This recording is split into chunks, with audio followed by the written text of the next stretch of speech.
ஜோதிடம் சகோதர சகோதரிகள் அனைவருக்கும் வணக்கம்.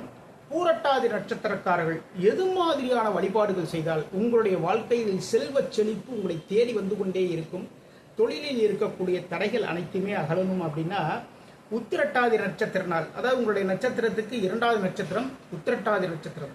அந்த உத்திரட்டாதி நட்சத்திர நாளில் அம்பாளுக்கு, அதாவது பக்கத்தில் இருக்கக்கூடிய சிவன் கோவில் இல்லை அம்மன் கோவிலாக இருந்தாலும் சரிதான், அம்பாளுக்கு அபிஷேகம் பண்ணுங்க. அபிஷேகம் பண்ணி நீல கலரில் இருக்கக்கூடிய பட்டாடை இல்லை அப்படின்னா அதாவது காட்டனில் இருக்கக்கூடிய ஒரு புடவை அம்பாளுக்கு அணிவித்து செவ்வரளி மாலை போடுங்க அம்பாளுக்கு. இதை விட முக்கியமாக இன்னொரு விஷயம் என்னென்னா, அந்த கோவிலில் வேப்பமரம் இருக்கும். வேப்பமரம் ஸ்தல விருட்சமாக கூட இருக்கலாம். அதுக்கு என்ன பண்ணணும்னா, நீங்கள் முதல் நாளே நவதானியத்தை வாங்கி ஊற வச்சுருங்க. கோவிலுக்கு போகும் பொழுது பூஜைகள் எல்லாம் முடிஞ்சதுக்கப்புறம் அந்த நவதானியத்தை வேப்ப மரத்துக்கு நவதானிய தண்ணீரை ஊற்றி நவதானியத்தையும் அந்த வேப்பமரத்தை சுற்றி போட்டு விட்ருக்கேன்.